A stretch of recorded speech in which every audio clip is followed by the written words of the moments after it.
Yes, and women are not scattered, emotionally indulgent men. Most women emasculate men because we're terrified of you using your power against us. But we cause you to protect yourselves from us. We seek safety and security in opposite ways, and we naturally bring out the worst in each other. A disempowered man is way more dangerous than an empowered man. Yes.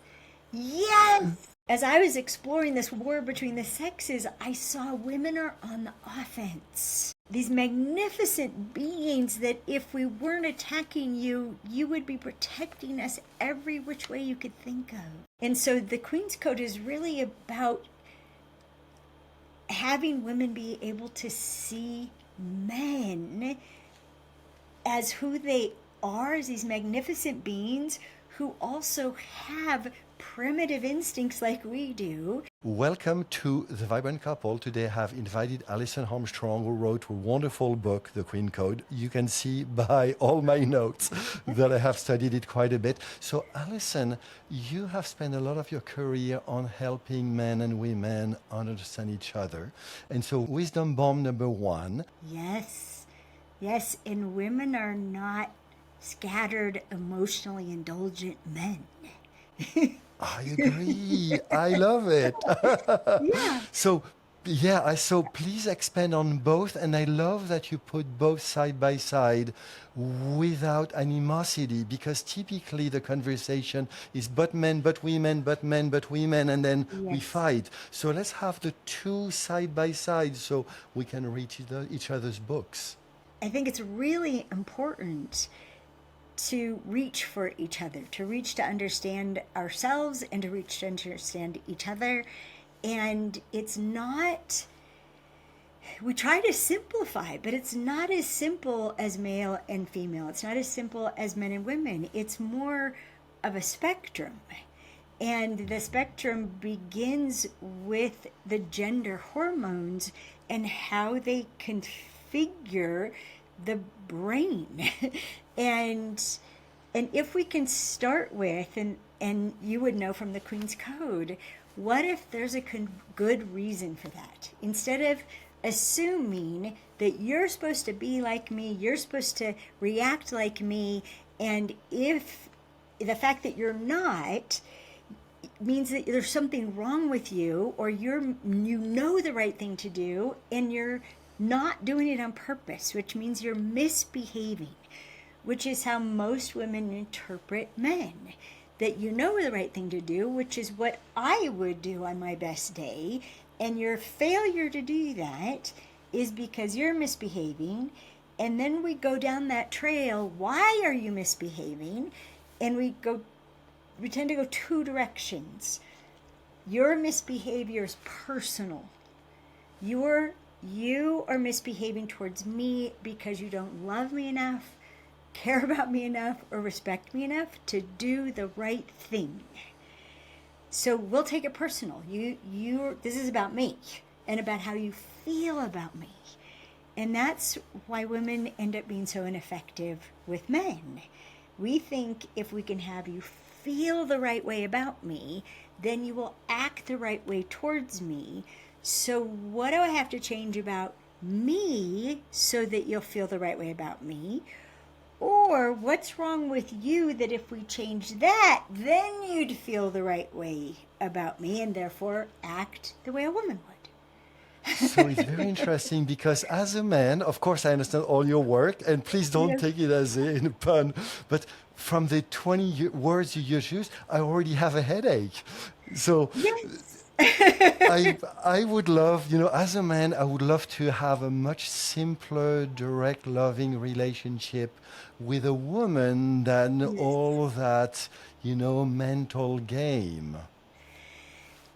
Well, it's going to have to start with noticing how you expect her to be and how you react to her not being as you expect you to be. And one of the biggest examples of that is because of how testosterone shapes the brain for single focus, thing at a time. Let's do one thing at a time. First things first, right? Paying attention to what's actionable now, relevant now.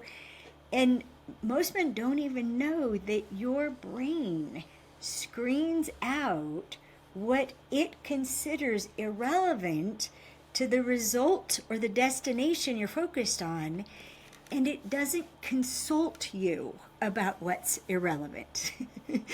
It decides. Your wife's voice, who's trying to give you new, important facts about what's happening, decided that it's irrelevant. Like literally screens out, makes it sound like wah, wah, wah, when it could be critical to the mission. And women don't know that men's brains screen them out. We think that's personal. You screened me out. You won't listen to me. It is, and it is the brains and the emotions. I look at the women and the men around me. The women, if we have a curve like this of emotion, high emotion, low emotion, women want this and men want that. Men want to keep it cool and women want it full, and that creates a huge misunderstanding as well. Yes, and if I could add to that, Please. I would add two things. One is that, in my experience, men's emotions. And the second thing is I'm going to distinguish between feelings and emotions. Because women are paying attention to feelings and men are keeping a grip on their emotions. So if you were to define emotions as energy in motion, you can identify an emotion because it's literally moving through your system, coming out, right? So things like fear, anger, chemistry, those would all be emotions. And I would suggest that they're triggered by the perception of threats and opportunities. They're they're related to the limbic part of the brain. Totally.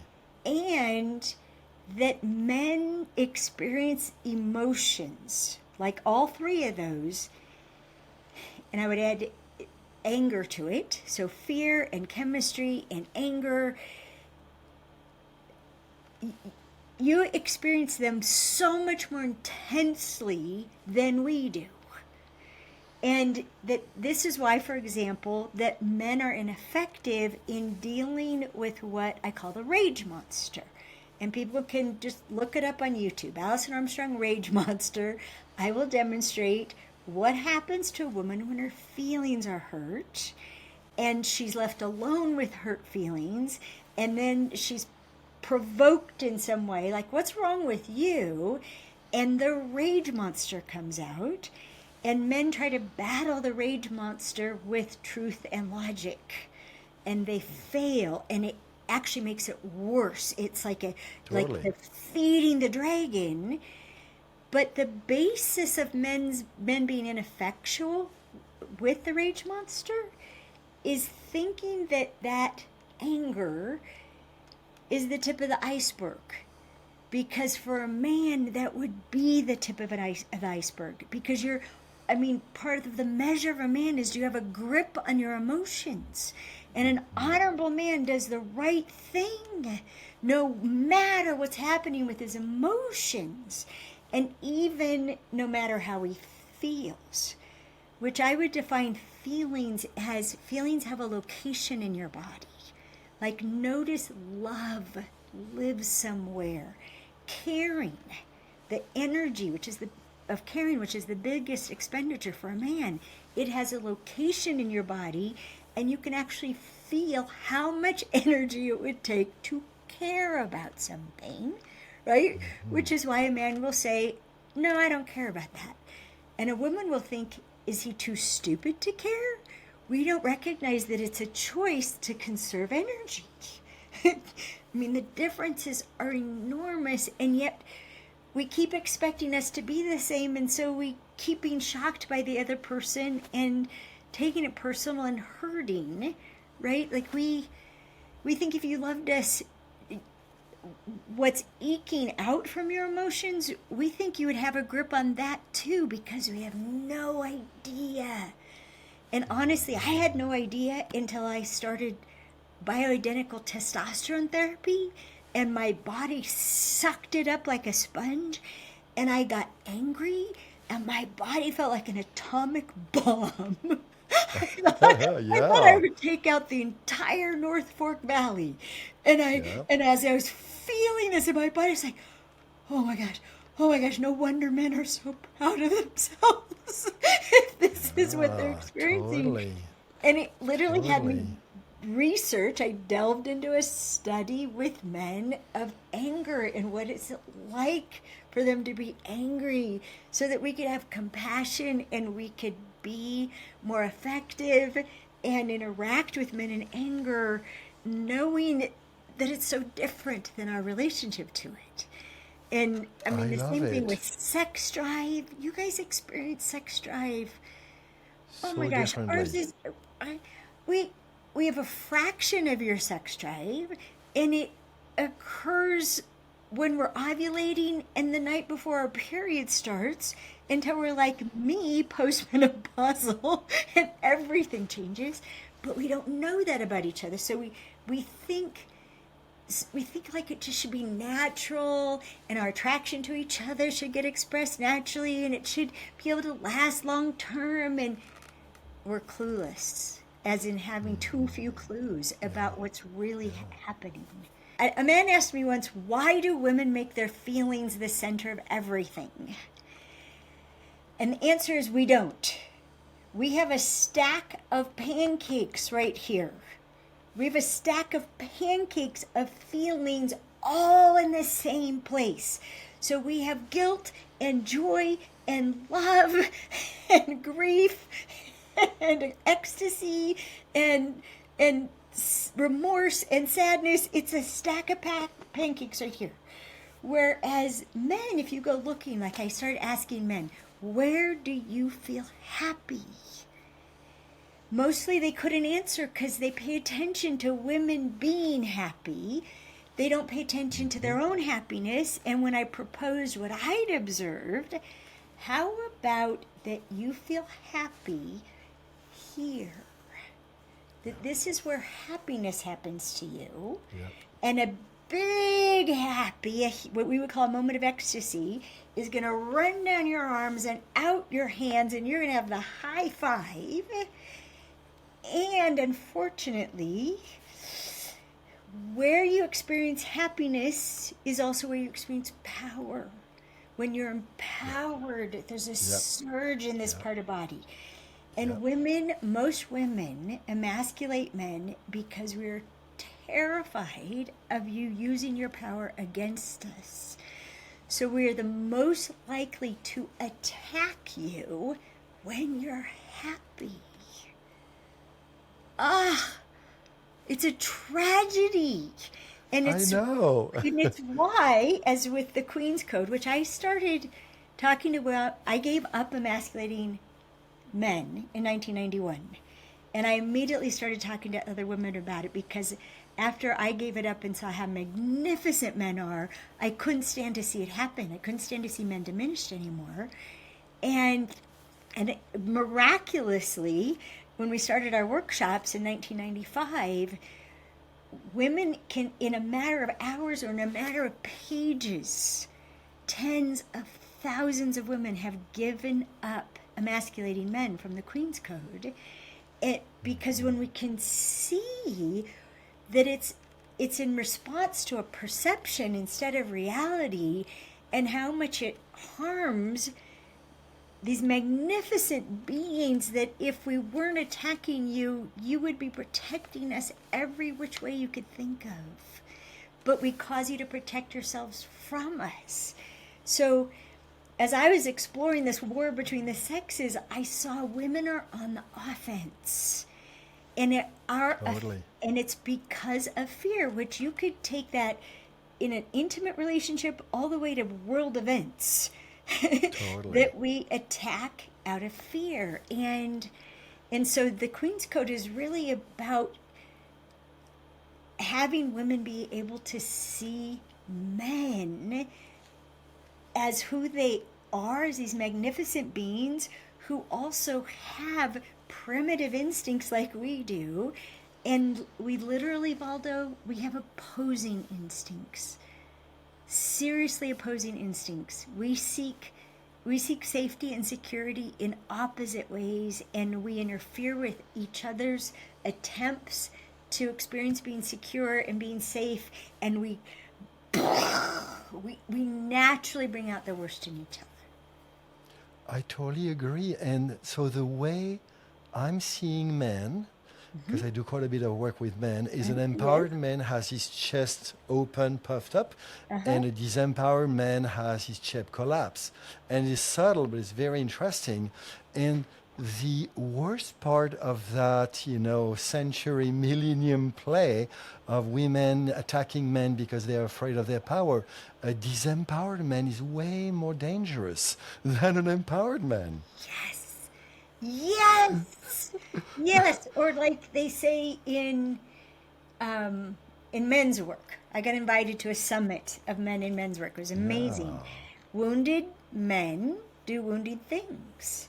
And Exactly. this is part of another myth about men, that men are insensitive. No. I would assert men are more sensitive than women. And what you're sensitive to, it would be wise to pay attention to. There are things that we are sensitive to, like because of being the weaker gender and how much dependency in our history, we're sensitive to preferences. We're very sensitive to preferences in order to be pleasing to you. And even the word pleasing, when a woman means pleasing, she means your preferences. When a man says, I want to please a woman, he means pleasure. They're worlds apart. We're going to have the green beans just right for you. And you want to know how to bring the most pleasure out of our bodies and our experiences. How can you provide that for us? We're worlds apart and we don't know it, and we think we're speaking the same language, and then we take the misunderstandings personally. They're not personal. No.